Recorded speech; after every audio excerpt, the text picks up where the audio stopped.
Good morning, Artistry One. I hope everything is going well. Today, we're going to cover the topics of the development of monotheism, really coming out of the Middle East, really starting with Zoroastrianism, which we won't talk much about here, but just a shout out to the first monotheistic religion.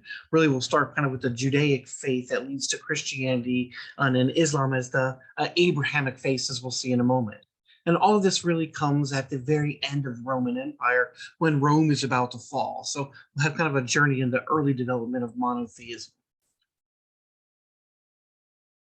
Now, as we think through that, let's think about where we are today. What are the five most common religions in the world? We think about kind of everything. And when we talk about this, we put all of the Christian kind of sects and ideas together. So if you're a Christian, that would be Roman Catholic, Protestant, Southern Baptist, Episcopalian, Quaker, Presbyterian. All of these would actually be considered Christianity as a large when we figure out the numbers. And what we do and figure out then is that the largest religion on the planet, particularly a monotheistic religion today, is Christianity. About 1 out of every 3 people on the planet, 33% around the world, are Christian. You see that number slowly dropping right now. It used to be as high as 40% about 400 years ago, and now we're down to about 33%. Islam is second, and that includes both the Sunni and the Shia, and that's going slightly up at 27%. Hinduism stable at 14%. Almost all Hindus, which we'll talk about later on in Art History 1, almost all Hindus live in India. Buddhism, 7% and rising. And Taoism, 6%. And that's estimated because we can't really do a religious account in China. Something that often shocks people is look at Judaism. Look at the percentage around the world. Judaism is a religion that has actually been crashing and dying recently. We see that actually going all the way back through the horrors that Judaic faiths have had, but then even within the Holocaust. Today, there's only about 16 million Jews on the entire planet. And so that gives them 0.01% as the 14th largest religion on the planet. Now, to look at the kind of the disparity as we see, the purple here is where Christianity is the dominant religion. You can see North, South America, Europe, Southern Africa, Australia. Then we see Islam really in the Middle East and North Africa that shows up. We see small little sects of kind of Buddhism, this orange area over here that's striped. We see Hinduism, particularly here. But note, even in India, one of the issues with the separation was part of the individuals there wanted a Muslim nation and a Hindu nation so that the religions didn't clash as much as they sometimes do when they actually live together. And so we can see all sorts of different religions as they show up here and their disparity. I think the thing that's interesting, at least in the modern day world, is look at the distrust for the selected religions and ideas here.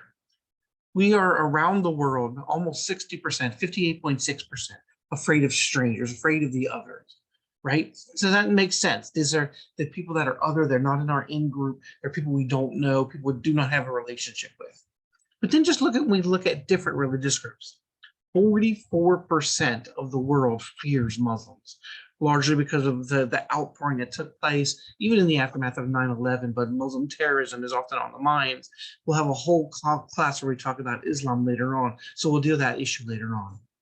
Atheists, look at the fear of atheists, right? 36.8%. I wonder why that is.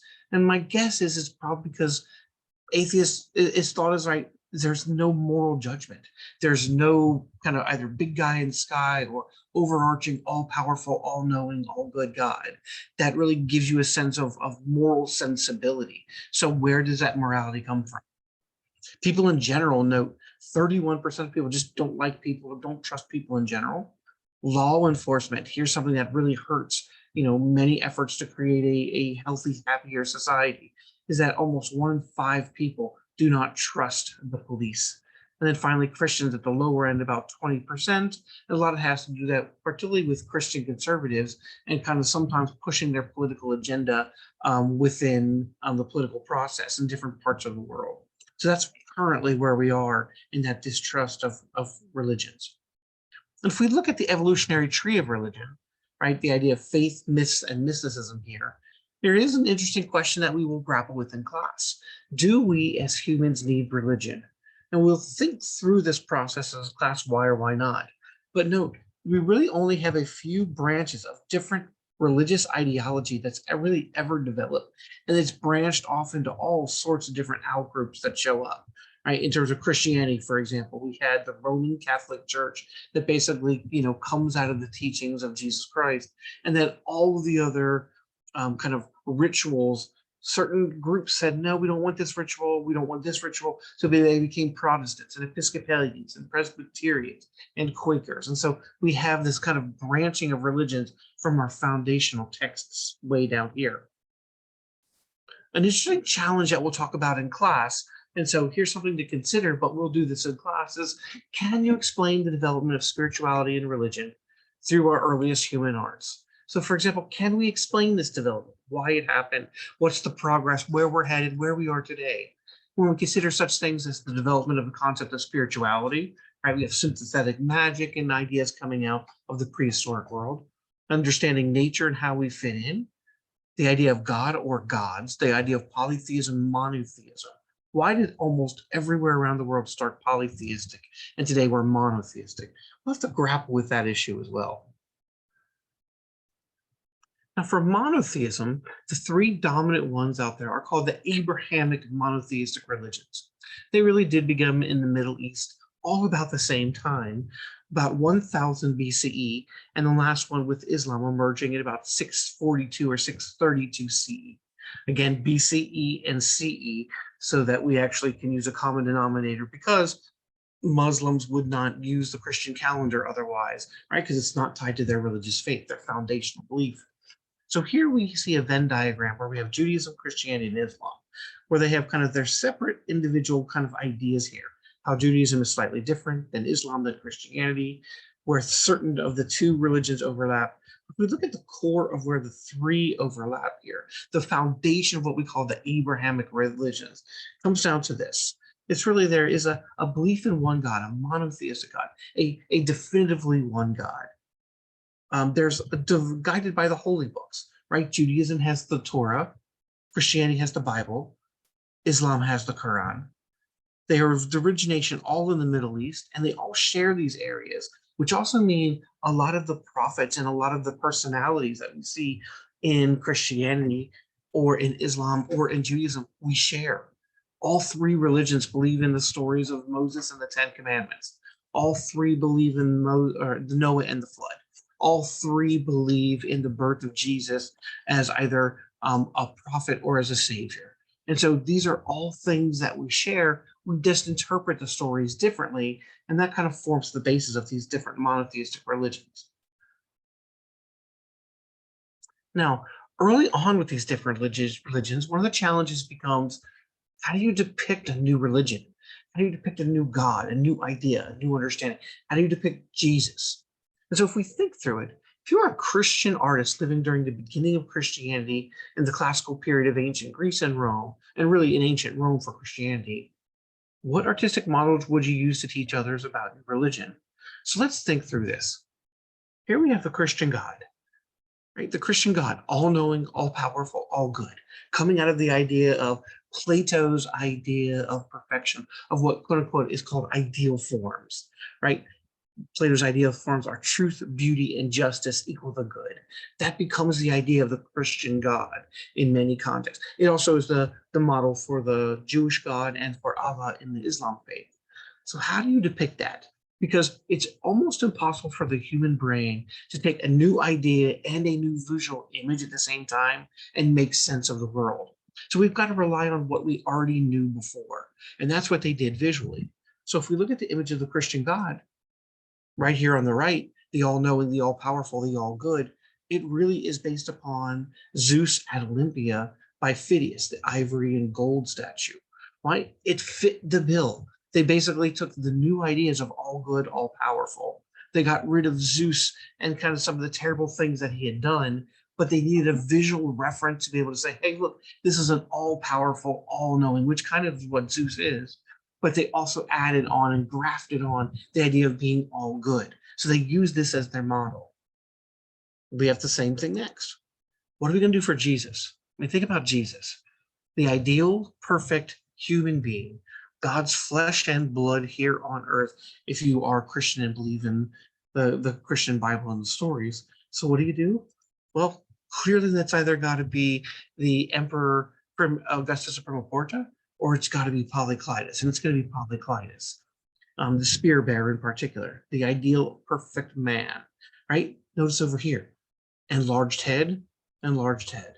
The idea of muscular body, including six-pack abs. Remember, Jesus is a carpenter, so he's not going to have this kind of body that shows up. Note, he's naked.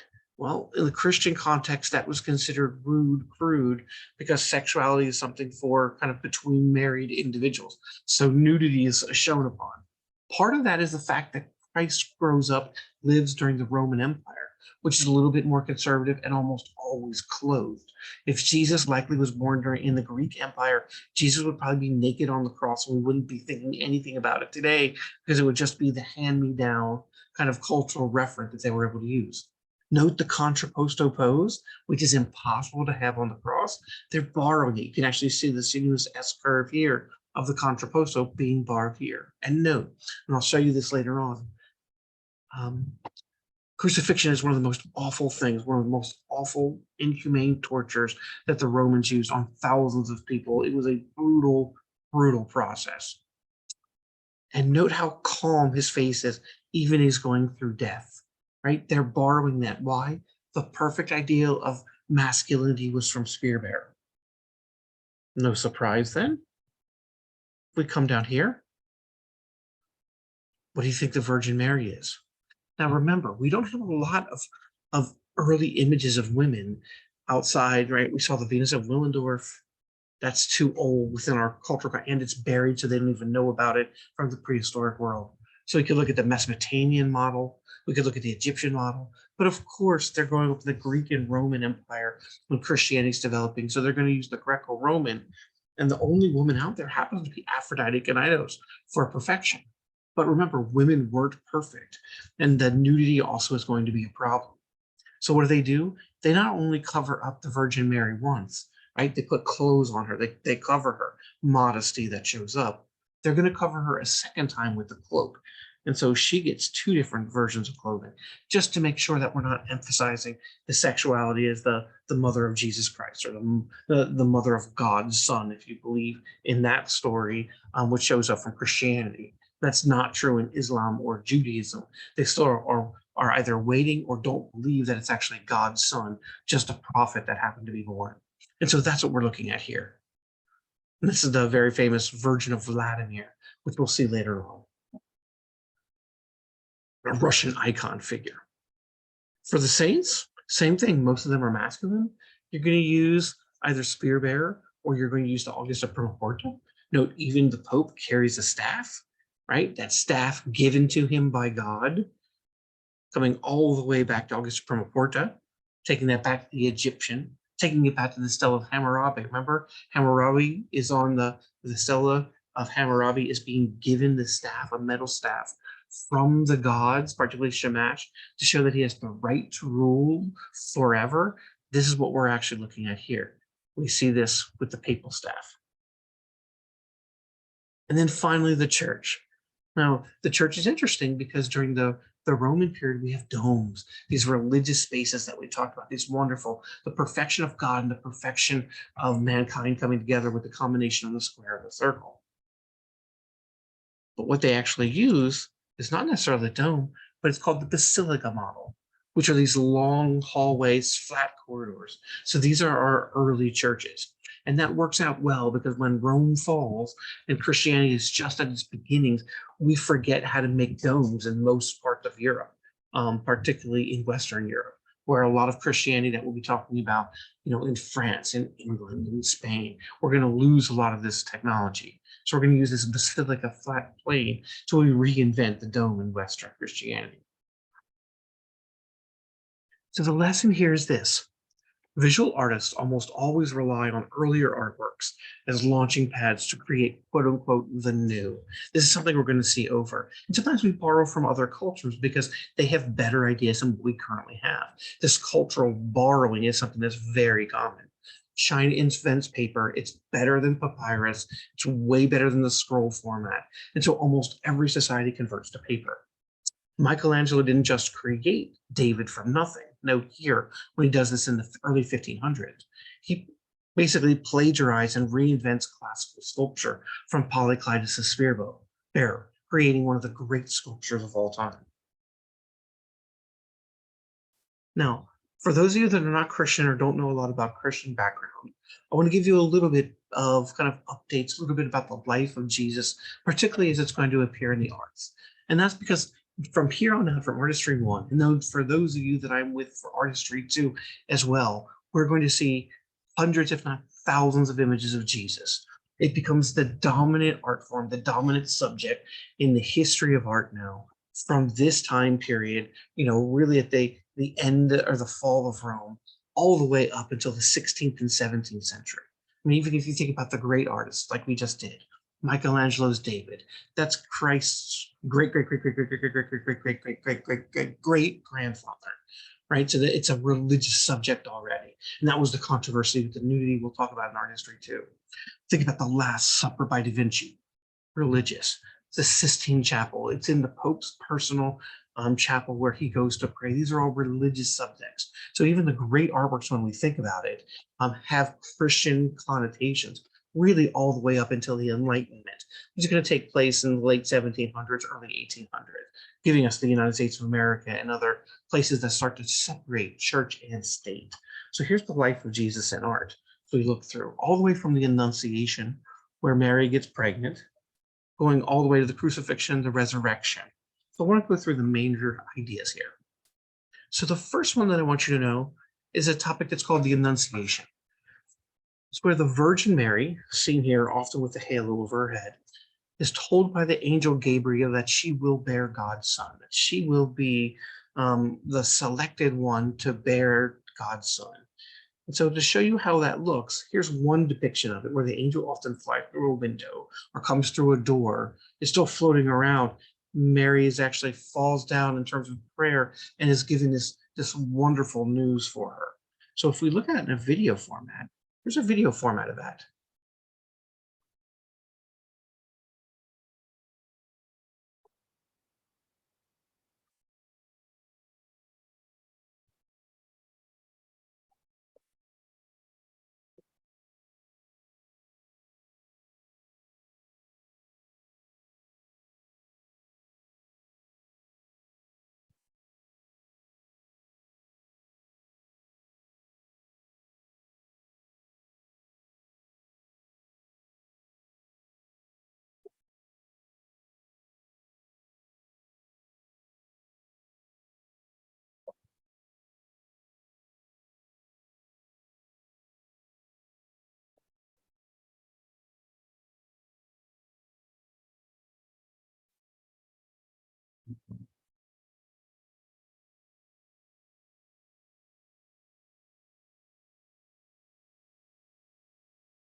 Hail, thou that art highly favored, the Lord is with thee. Blessed art thou among women. Fear not, Mary, for thou hast found favor with God. And behold, thou shalt conceive and bring forth a son, and thou shalt call his name Jesus. He shall be great, and shall be called the Son of the Highest. And the Lord God shall give unto him the throne of his father David, and he shall reign over the house of Jacob forever, and of his kingdom there shall be no end.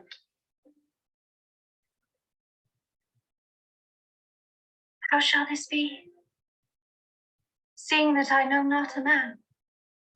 The Holy Ghost shall come upon thee, and the power of the highest shall overshadow thee. Therefore, also that holy child which shall be born of thee shall be called the Son of God. So if you look in the little side pocket here that we have actually highlighted, you'll note that sometimes the angel Gabriel appears as male, sometimes the angel Gabriel appears as female. But if you ever see an angel coming down and praising Mary, particularly if Mary is on her own while she's kneeling, or has a kind of a dove above her, you're probably looking at an image of the Annunciation. So that's one of the stories we need to know, because artists are going to depict this hundreds and hundreds and hundreds of times as they show up. The next one, and probably many of you know this already, because we live in a Christian-dominated, society with more than 70% of Christianity being here in the United States, is the nativity. I mean, it's the idea of Christmas that shows up. That Jesus here is born in a manger, in a barn, because there was no room at the inn, surrounded by animals at the inn because it was full. Now, this is apocryphal, meaning there's no historical evidence or text from this, but this happens to be kind of the story that shows up. So sometimes you'll see Jesus lying with the Virgin Mary here, right? Animals, the Testament, will have angels praising, following the lights, the silent night, the holy night, the people looking up into the sky. You'll have animals. And if you don't know, Joseph, the father or the step parent, because there's not sex between the two, is an older man. So we'll also see him slightly off, kind of wondering about the miraculous thing that has happened. Show you this, I just want to show you a number of images. I mean, there are thousands of images of nativity, but throughout art, one of the things that I would like you to see is just how different the depictions are.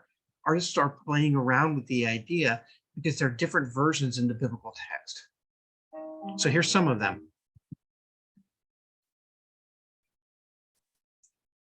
Right here we have Jesus not even in a manger, but actually lying on the floor, on the ground, in the dirt. But everyone praising him, knowing that the holy light has been born. Here we have the wise men that have already arrived. So this is a Russian.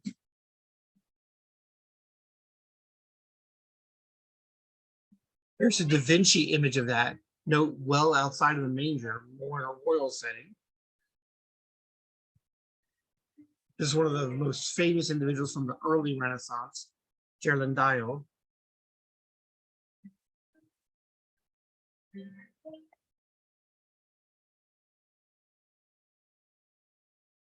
We know the lighting conditions often change a lot. Where Jesus was born, how wealthily it was actually depicted versus how realistically if it was a manger in a barn. But it's one of the most common subjects in art for about 500 years, this holy miraculous movement within the Christian church. And as the Christian church is the dominant people that are paying for arts for these 500 years, we see hundreds of different images here. Here's another Da Vinci.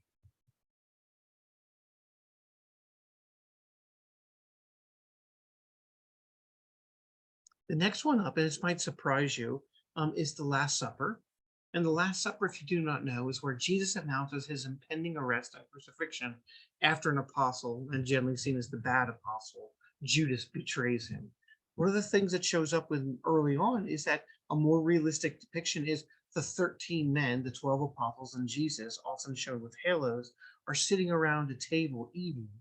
Now, this didn't actually conform because you can't see all the apostles' faces. So later on, the one that most of you are probably most comfortable was created by Leonardo da Vinci, where he put them almost all on one side of the table so you can actually see all the different apostles' faces, almost like a group portrait that shows up. And so here is the, if you see 13 men sitting around a table, generally it is a Passover Seder, so they should be eating the Lamb of God drinking wine and having flatbread or matzah, almost looks like a cracker if you don't know what matzah is, rather than leavened bread, because it was a Jewish Passover Seder with the Last Supper. So that's what we're looking at here. And it's all over. The next one, and this is going to show up because it plays with church architecture, right? You wash your hands and feet generally when you walk into a Christian church. Note you do the same thing many times before you go into synagogue or into a Muslim mosque. In fact, in a mosque, you wash your hands all the way up to the elbows and up to your feet all the way up to the knees. And so Jesus leads by example before the Last Supper by washing all the feet of the apostles, showing that you can do any menial service to help out someone else, kind of setting the role model of what Christianity was supposed to be about, or what Jesus' Christianity was supposed to be about. All right. The one that has the most depictions more than anything else, you'll see it in almost every Christian church around the world, is the crucifixion. It really is the death and suffering of Christ that brings salvation to all who are repentant for kind of their sins and their actions. Sometimes you'll see Jesus with two individuals behind him also on the cross, right? Two sinners that he also forgives. So the idea is, or it can be him kind of isolated off on his own. Now, as I mentioned, crucifixion is one of the most awful, awful, awful ways to die, and it was meant absolutely as torture and punishment. The Romans used this as a typical way of actually doing punishment. It's pretty awful. So what I want to make sure that you understand is I want to show that to you. Now, I fully give you a trigger warning on because the realistic Roman crucifixion is awful. Now, I also want to point out the note that this is created by a very Christian advocate done for a church. So it does lean one side in terms of kind of promoting Christianity. So if you don't believe in that, if you're agnostic, atheist, Jewish, Muslim, Christian, or not Christian, a Hindu, any other kind of individual, it will be a little sided on this is our Lord. So I'm not advocating that. I'm just saying that this is a really good depiction of the crucifixion. And it's pretty awful. So here's your trigger warning before we begin, if you want to fast forward for like 3 minutes.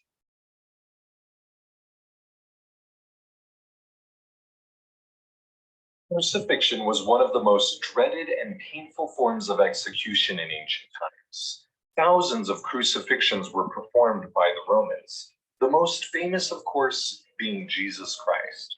Yet, because almost all depictions of Jesus on the cross were painted centuries later, our image of the death of Christ is in many ways incorrect.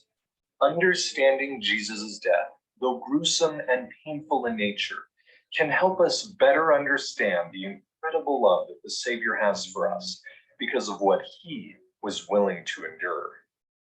Crucifixion was often first preceded with the painful process of flogging or scourging, as is the case of Jesus.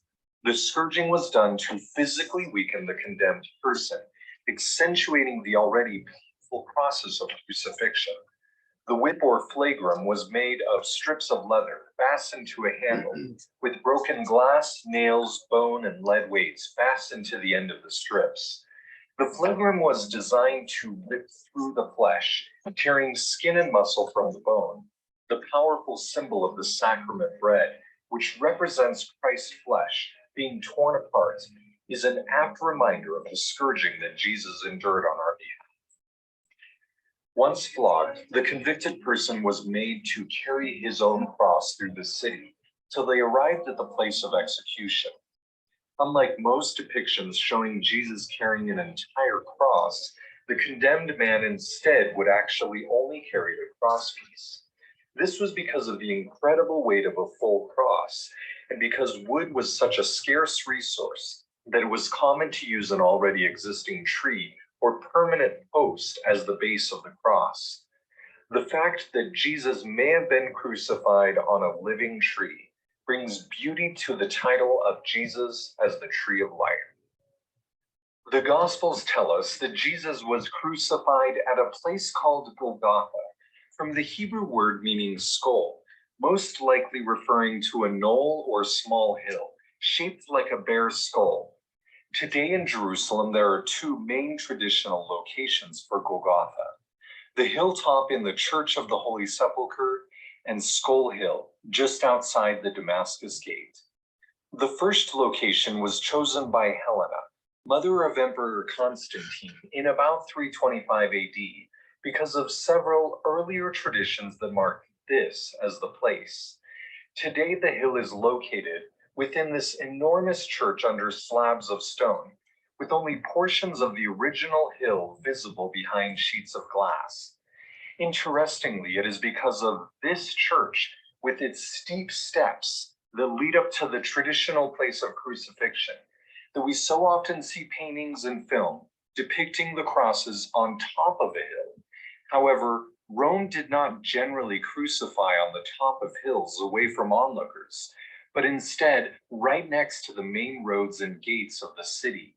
Crosses were also much shorter than normally depicted, so as to bring their victims as low as possible, placing them almost at eye level with onlookers.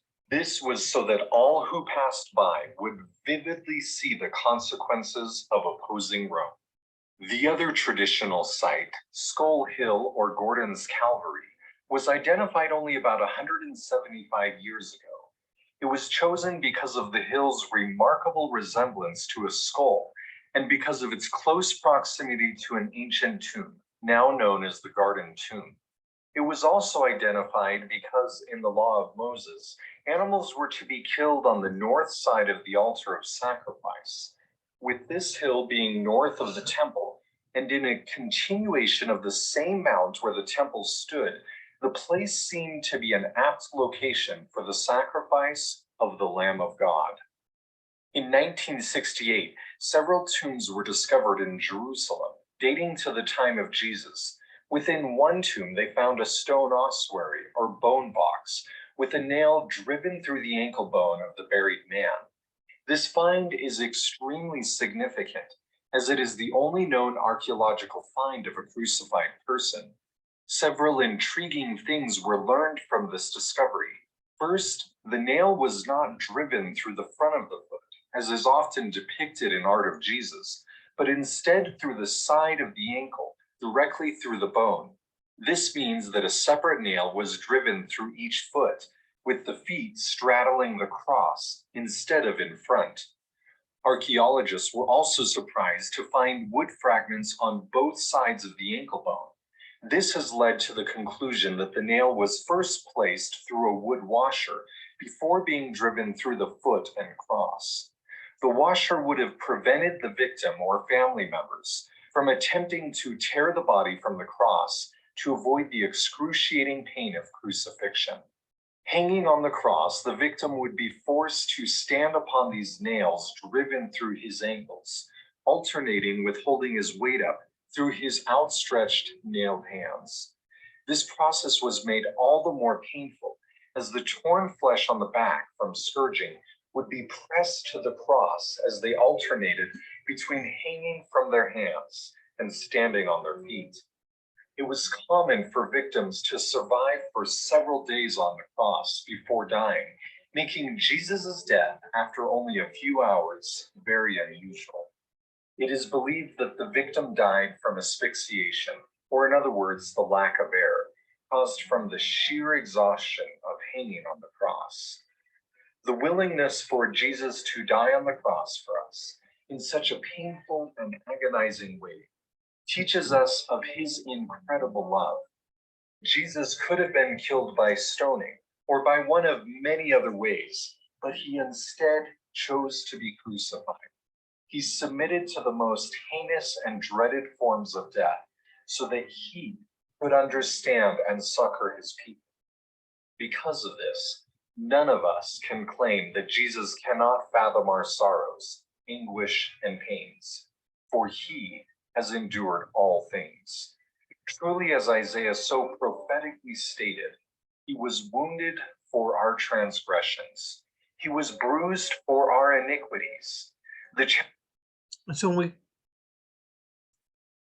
we talk about the crucifixion, we are talking about a morbid thing that's actually torture. And when we think back, it's one of the reasons why, whether we like this or not, or you like this or not, in the United States of America, if we ever do convict an individual of heinous crimes, we don't torture them. We actually kill them, but we try to do it as humanely as possible because we still value the aspect of life. The Romans used it as a torture and as a warning for other people not to revolt, which is generally not what we do in terms of our torture and treatment. The other image that I want to show you now is actually the Last Judgment. And this is when Jesus returns to earth to pass judgment on the righteous and damnation of the unrepentant. If you actually go and look at the Bible, there's a whole book called the Book of Revelations, where it's the second coming of Christ. Jesus comes down to judge all. And this is actually what that Last Judgment.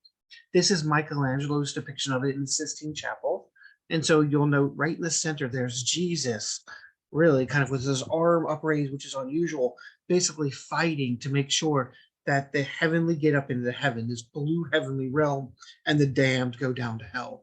And so we have this almost battle that's taking place in the middle with the angels, making sure that they're raising up the righteous and damning those who are non-believers who have committed terrible crimes and are really unrepentant back down into hell. And that's what we're looking at. So with the collapse of the Roman Empire around 400 CE, between 400 and 500 CE, Western civilization really does collapse. And we enter an area that's called the Dark Ages, or we call the Dark Ages, for 1,000 years. We do not have the technology, the light. Really, civilization falls apart. And so the early capitalist structure that was starting to be developed within trading networks that were actually in ancient Rome falls apart, at least in the Western half. We're going to have the Eastern half of the Roman Empire still kind of exists, not nearly as powerful, but a very powerful empire nonetheless, which we'll talk about next week, called the Byzantine Empire. But in the West, what happens is the city collapses. There's no inner city farmland. So the unemployed survive. They had to relocate by farming outside the city. So these cities fall into ruin for most individuals. And we enter into an area that's feudalism. Right? Feudalism is the new capitalist economy, or the new economy, not really capitalist at the time. So the Middle Ages, the Dark Ages, very little art, as we have lost our way. So the local feudal lords own all of the lands, and they make up only about 1% of the population. The knights who they hire protect property of the feudal lords from barbarians. Barbarians meant any people that were not Romans. That's who the Romans considered the barbarians, like the Vikings and the Goths, and that make up 3% of the population. So note, people who have money only make up 4% of the entire population. There's a reason there's major revolts and restructuring a couple hundred years later. And finally, the peasant serfs farm the land, and they pay 50% of what they grow in rent. So 50% goes to rent. And that's 97 or 96% of the entire population. So it's a pretty harsh life. In the Middle Ages, which cover approximately the period from the Norman invasion of Britain in 1066 to the end of the Wars of the Roses in 1485, England moved from being an almost exclusively agricultural feudal society to a society on the threshold of creating an empire.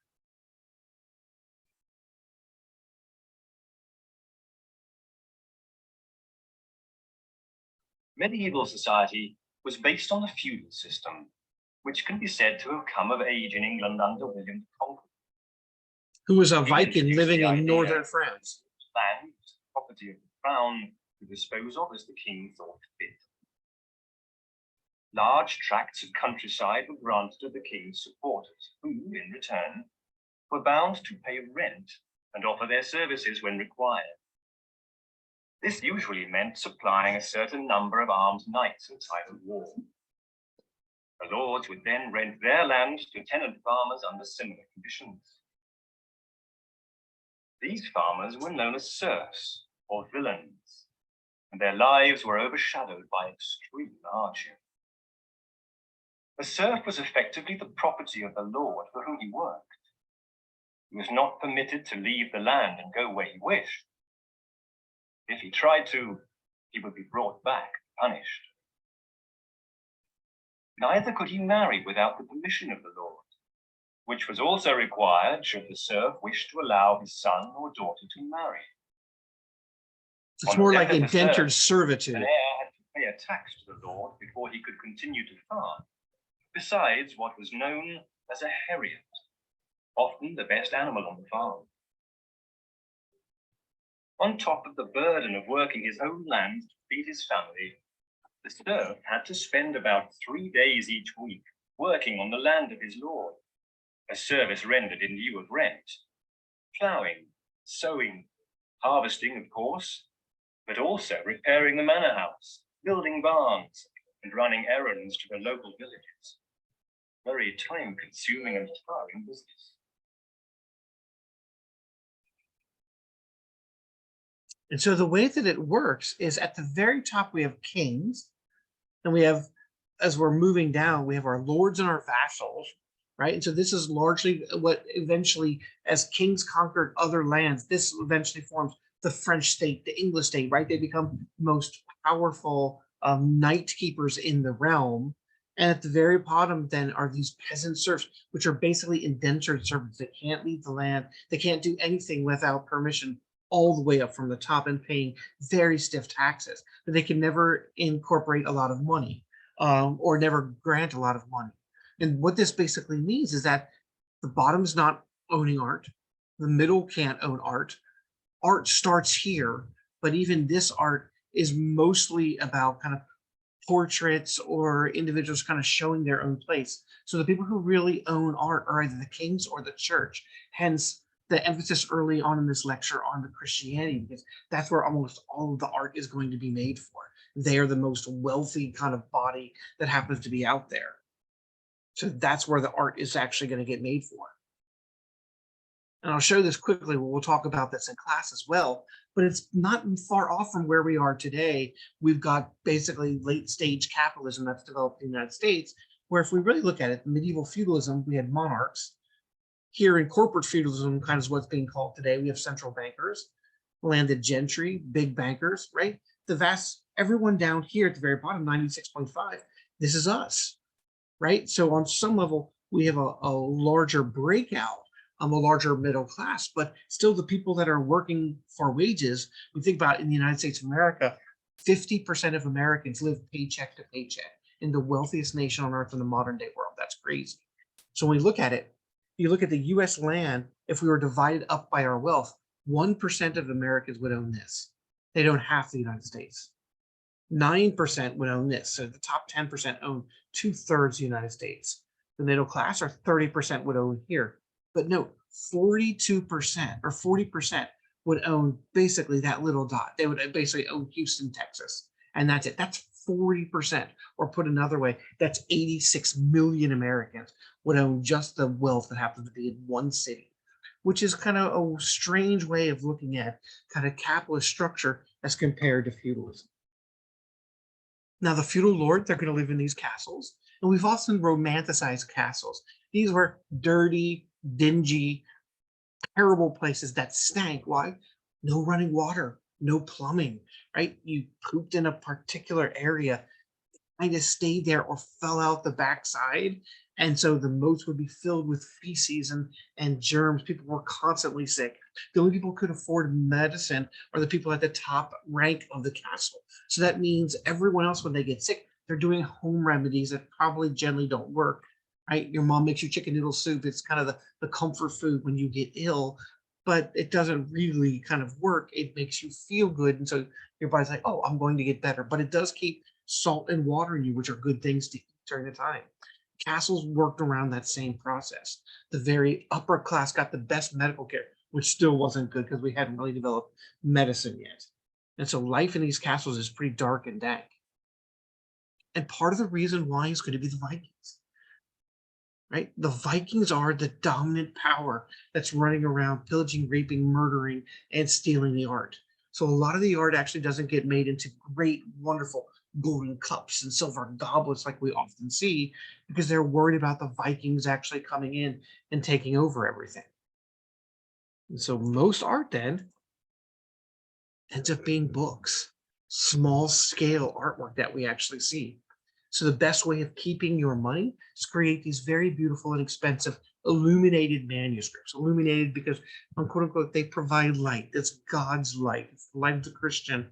And all of them, we don't have the printing press yet. So all of them have to be handmade in these areas of churches that are called scriptorium. The most famous book of all of these is called the Book of Kells. And the Book of Kells is generally considered still today the most beautiful book in the world. And here's a little bit of the overview of it. Then I'll show you a couple pages. Look at the beautiful coloration, all hand done, all hand drawn.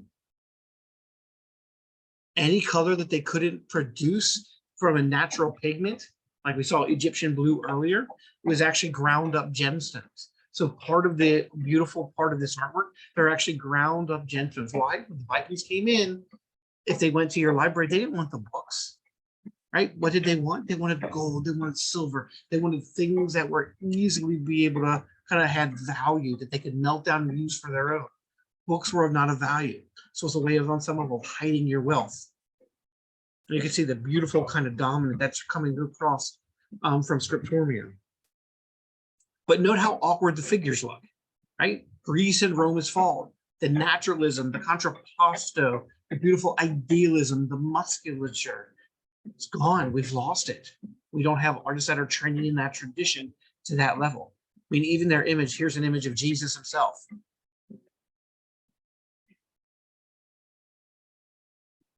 So these artworks are remarkably beautiful, but they're very stylized, almost abstract, and made with the most beautiful, most expensive materials that happen to be out there. And all because they were worried. When the Vikings attacked, they want gold and silver, not books that make that have gemstone powder in them. And so on some level, we can say books save lives, right? Because it would prevent you from being attacked by the Vikings if they knew all you had was books. And so here's an image of the Virgin Mary holding Jesus. And now before the kind of laugh value, we consider this one of the most beautiful books in the world. This is the Book of Kells, but look at how awkward and strange. We almost have Jesus as a puppet being held in a very awkward composite pose going all the way back to the Middle East. Christian Church is also using the hell or the image of the devil and the gods to scare individuals in these illuminated manuscripts. So this is called the Hellmouth Winchester Psalter. And note, an angel is locking it. But note, inside of it, you have kings, you have queens. They're all being locked in hell. Why? They didn't do their Christian service. They weren't penitent about the bad acts that they had done. And so we really do see these images showing up, scaring people into behavior. Later on, we're going to use gargoyles for that. So the last thing I want to show you then here is just how the devil has changed over time. So the oldest depiction of Satan has him just as a blue angel right here with goats. That's from Ravenna, 8th century, 700s.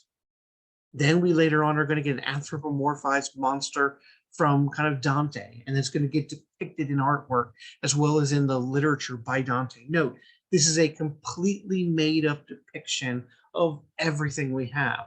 That's based upon the god Pan, right? The Roman god of lust that literally generally was always hanging out with goats, and that's why we sometimes get horns, goat horns, and this red from sacrifice of that sacred goat or of that lamb for the red skin that shows up. So this human, it's a creation of Satan as a demon monster, not in the Bible anywhere that shows up.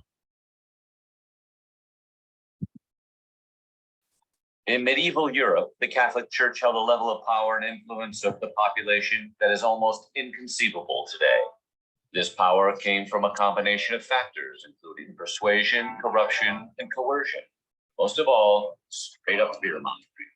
Yes, the medieval church was heavily invested in the business of scaring the faithful into staying faithful. Today, we're going to take a look at how the medieval Catholic Church frightened its parishioners into obedience. But before we get started, be sure to subscribe to the Weird History channel and let us know what religious history you would like to hear more about. Okay, let's see some self-punishment for having done wrong. We're going medieval on you. These days, when people hear the term Hellmouth, they're most likely to think of the television series Buffy the Vampire Slayer, if they think of anything at all. Indeed, modern visitors to medieval churches and cathedrals would probably regard the frightening sculpted images appearing over the entryway as mere art or ornamentation. But for the populace of the medieval era, who were superstitious and uneducated, the The image of the hellmouth was nothing short of terrifying. The hellmouth was typically depicted as a ferocious beast devouring sinners during the Last Judgment. It was the first thing that parishioners would see on their way into the sanctuary, and the message was crystal clear: obey the church, or this will happen to you. Wow, they were very, very subtle.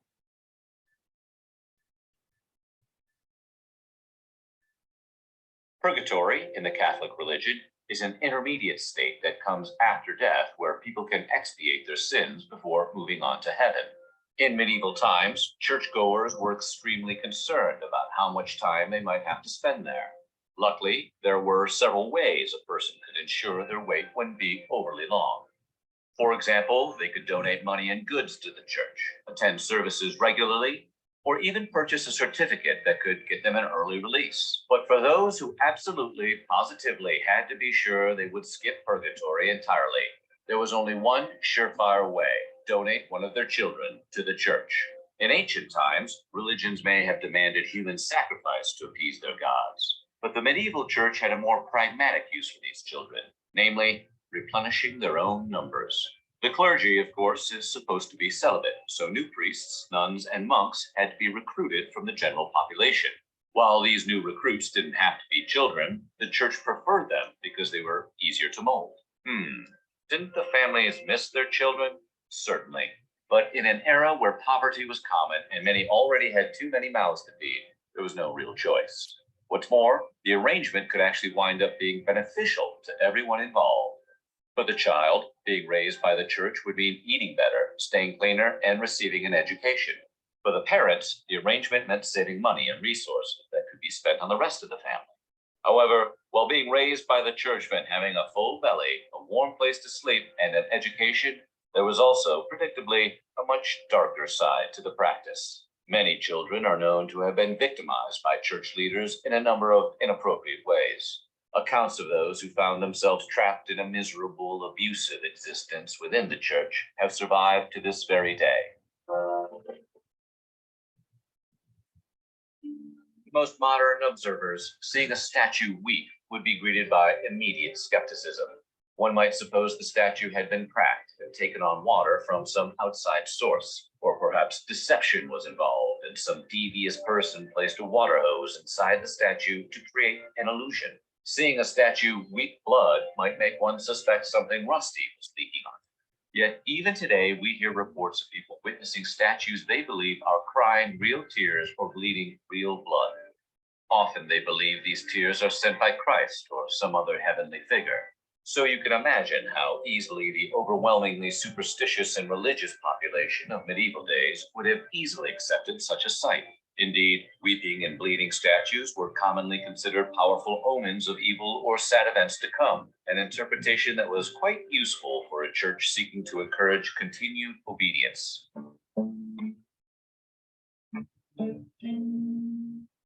While you probably think there's no way to buy oneself out of having committed terrible sins, you'd be dead wrong. In the medieval era, as much as today, the church was quite fond of money, and the faithful could actually buy forgiveness with cash. If enough money was involved, nothing was unforgivable. Even more convenient was that you could purchase a pardon in advance for something you hadn't even done yet. Plan to rob or kill someone? No problem. Just buy yourself an advance pardon and have a good time. It was a great arrangement for those who could afford it, and it made the church a fortune. Call it your get out of jail card for the afterlife. One of the church's other biggest moneymakers was selling tickets out of purgatory, and you could purchase one not just for yourself, but also for your deceased loved ones.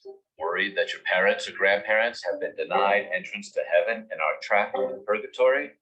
No problem. Purchase the pardon card.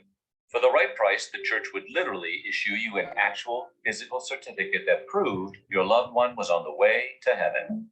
The pardon card. Don't leave life without it.